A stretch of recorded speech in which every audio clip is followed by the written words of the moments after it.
Halo semua, perkenalkan kami berdua dari Pradita University ingin mengikuti lomba Business Plan. Nama saya Ciam Julia Tanesa dengan NIM 24101100007. Dengan saya Stephen dengan NIM 24101100008. Di Business Plan kali ini kita berdua membawakan judul Pariwisata dan Inovasi Kuliner. Langsung aja kita mulai ke pendahuluannya. Yang pertama itu adalah latar belakang. Seperti yang kita ketahui, bidang pariwisata dan kuliner merupakan dua sektor yang saling terkait dalam dunia industri pariwisata. Pariwisata adalah industri yang menyediakan berbagai jasa dan juga produk untuk memenuhi kebutuhan pelaku perjalanan wisata ini.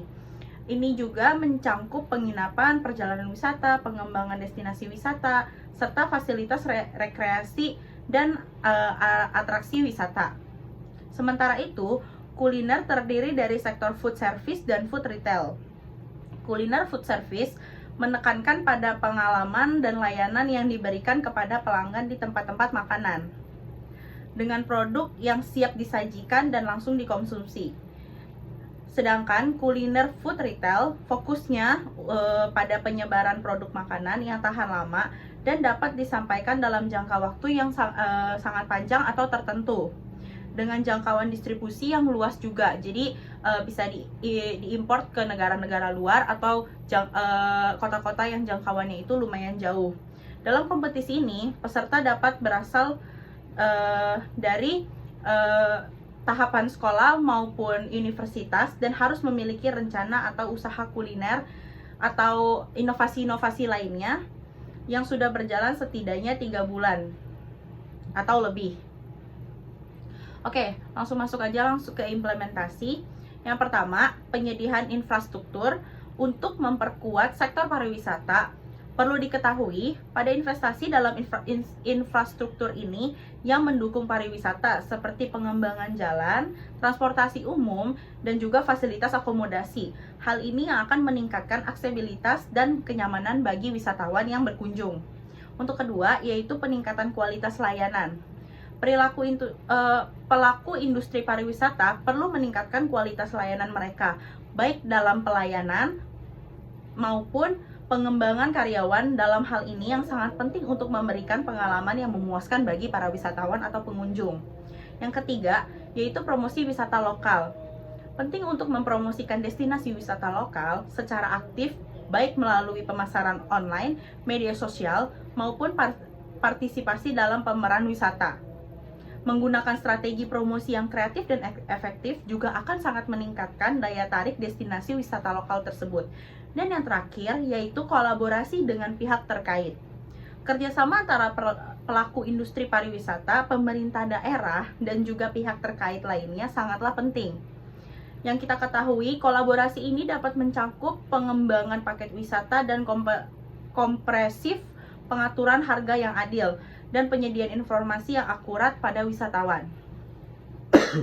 Setelah itu, saya ingin ngebahas tentang analisis SWOT dari strength atau kelebihannya terlebih dahulu. Yang poin pertama, destinasi wisata menarik. Keindahan alam dan budaya yang kaya menjadi kelebihan dalam menarik wisatawan.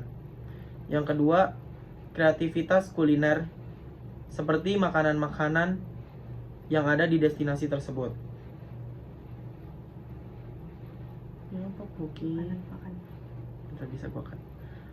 Yang ketiga, makanan khas lokal yang unik dan inovatif dapat menjadi daya tarik tersendiri bagi wisatawan.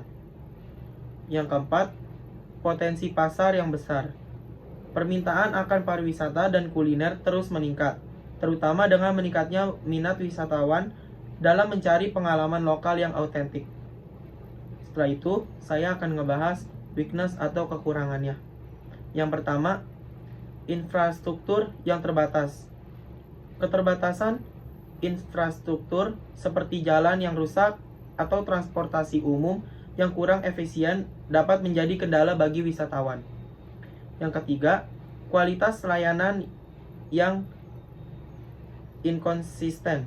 Beberapa tempat wisata dan restoran masih perlu meningkatkan kualitas layanan mereka yang memberikan pengalaman yang konsisten dan memuaskan bagi wisatawan. Yang keempat, promosi yang kurang efektif. Kurangnya strategi promosi yang efektif dapat menyebabkan kekurangan kesadaran dan daya tarik destinasi wisata lokal.